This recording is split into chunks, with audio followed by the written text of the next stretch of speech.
नमस्कार दोस्तों।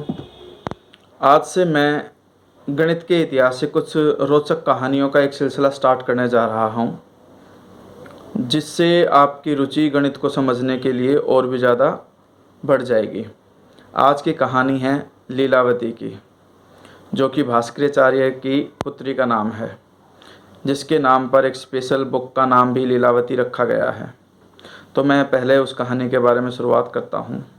जब उसका जन्म हुआ था तो उसके बारे में जब कुंडली लिखी थी तो उसमें कहा गया था कि इसके विवाह का कोई शुभ मुहूर्त नहीं है, और अगर अशुभ मुहूर्त में इसकी शादी की गई तो ये विधवा हो जाएगी। तो समय के साथ वो बड़ी होती गई, अपने पिता से बहुत सवाल जवाब करती थी, उसके पिता उसके सवालों का जवाब देते थे। तो वो गणित के विषय में भी जो भी कुछ पूछती उसके पिता उसको बताते रहते। समाज के प्रबुद्ध लोगों ने भी भास्कराचार्य को कुस्ताने कसे और कहा कि तुम अपने बेटे के बजाय बेटी पे इतना ध्यान क्यों दे रहे हो। अब वो बड़ी हो गई, उसकी शादी वगैरह की जाए। तो भास्कराचार्य कहते हैं कि उसके अंदर ग्रहणशीलता ज़्यादा है पुत्र के मुकाबले में, इसीलिए मैं जो वो पूछती है मैं बस उतना बताता हूँ। तो रही बात शादी की, तो मेरे जो गुरुजी थे जब उन्होंने उसकी कुंडली लिखी तो उसमें उन्होंने कहा था कि इसकी शादी का कोई शुभ मुहूर्त नहीं है, और अशुभ मुहूर्त में अगर इसकी शादी की गई तो ये विधवा हो जाएगी। तो उन लोगों ने भास्कराचार्य को समझाया और कहा तुम भी तो एक ज्योतिषाचार्य हो, गणित की भी तुम्हें बहुत अच्छी नॉलेज है, और तुम खुद इसकी कुंडली क्यों नहीं लिखते। तब भास्कराचार्य सारे ज्योतिष विद्या को ध्यान में रखते हुए एक कुंडली लिखते हैं और एक शुभ मुहूर्त निकाल करके जैसे तैसे करके एक शुभ मुहूर्त निकालते हैं और शादी की डेट फिक्स कर देते हैं। बारात भी आ जाती है, मंडप में दूल्हा भी पहुंच जाता है। बस अब लीलावती का आना बाकी था। वो अपने रूम में तैयार हो रही थी। भास्कराचार्य मंडप के पास एक समय मापी यंत्र रखता है और अंदर जा कर के जहाँ पर वो लीलावती तैयार हो रही थी, वो उस रूम में जा कर के उसको कहता है कि बेटा देख, ये जल है और इसके अंदर ये मैं लोटा रख रहा हूँ। जैसे ही ये लोटा धीरे धीरे करके इस जल में पूरा डूब जाए तो तुम तुरंत मंडप में आ जाना, बिल्कुल देरी किए बिना, क्योंकि शुभ मुहूर्त है यही, और इसी शुभ मुहूर्त के अंदर अंदर आपको मंडप में पहुंच करके शादी कर लेनी है।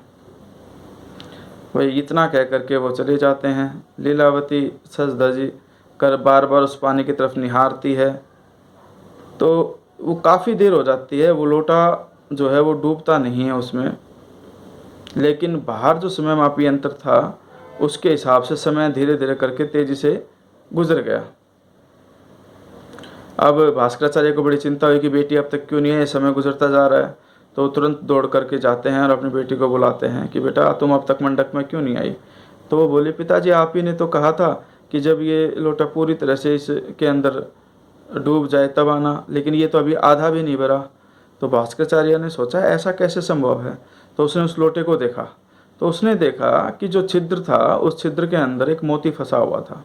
तो उसको निकाल करके देखता है और वो कैसे पूछता है कि कहाँ से आया।